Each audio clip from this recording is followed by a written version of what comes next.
La chronobiologie, la biologie du temps, par Dr. Juan Moisés de la Serna. Narration faite par Sandra Wallet, publiée par TechTime. La chronobiologie, la biologie du temps, écrit par Juan Moisés de la Serna, traduit par Petra Segaric. Première édition, octobre 2020. Copyright Juan Moisés de la Serna, 2020. Copyright Édition TechTime 2020. Tout droit réservé. Distribué par TechTime. La reproduction totale ou partielle de ce livre est interdite. Son incorporation dans un système informatique ou sa transmission, quel que soit le mode opératoire ou le format électronique, mécanique ou photocopie, par enregistrement ou via d'autres moyens, est formellement interdite sans une autorisation préalable et écrite de l'éditeur. La violation des droits subventionnés peut constituer une atteinte à la propriété intellectuelle, article 270 et suivant du Code pénal.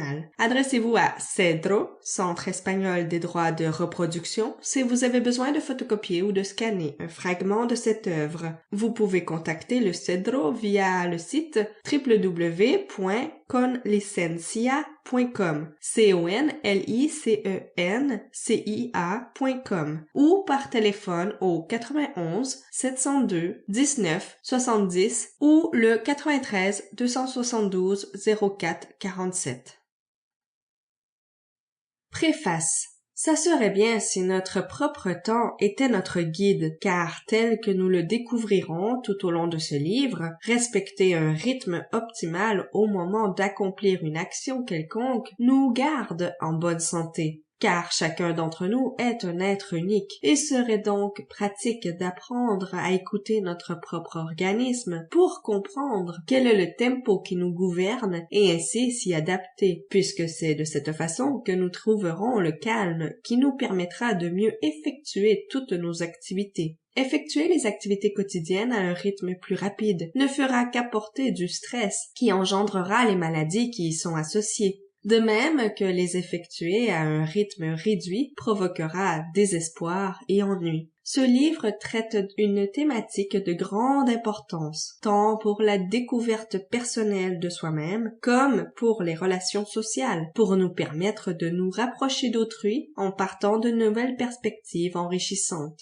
Objectif. L'objectif de ce livre reste une première approximation à la branche émergente appelée chronobiologie. Pour cela, les sujets les plus pertinents seront abordés pour montrer les résultats récents des recherches mondiales menées dans ce domaine pendant les 2 dernières années. Tout cela expliqué dans un langage clair et simple, loin des technicités, développant chaque concept afin qu'il puisse servir de véritable guide d'initiation. Destinataire, professionnels de la santé qui souhaitent approfondir les effets du temps sur la santé, professeurs qui souhaitent offrir à leurs élèves les informations actuelles sur leur horloge interne, à chaque personne intéressée au fonctionnement et aux influences du temps sur le comportement et la santé. Thématique, ci-dessous le détail des principales thématiques traitées dans ce livre. Le cycle de la vie. Tous les êtres vivants sont subordonnés au temps qui passe et à ses conséquences. Et parmi eux, les êtres humains, découvrez l'influence du temps qui passe. L'origine du contrôle du temps. L'une des grandes découvertes de l'humanité fut celle de comprendre et mesurer le temps qui passe pour effectuer des prédictions. Dans ce chapitre, nous explorerons l'histoire de la mesure du temps. L'horloge biologique, partir à la découverte du concept d'horloge biologique et comment l'homme en détient-il plusieurs qui lui permettent de maintenir le bon fonctionnement de l'organisme. Table des matières. Préface, page 2. Remerciements, page 7. Chapitre 1. La plus grande découverte de l'humanité, page 9. Chapitre 2. Le cycle de la vie, page 29. Chapitre 3. Le contrôle du temps, page 41. Chapitre 4. Les migrations, page 49. Chapitre 5. Le cycle menstruel, page 59. Chapitre 6. La fréquence cardiaque, page 67. Chapitre 7. Le cycle du sommeil, page 77. Chapitre 8. Taux de régénération cellulaire, page 93. Chapitre 9. Conclusion, page 114. Dédié à mes parents. Remerciements. Sample complete. Ready to continue?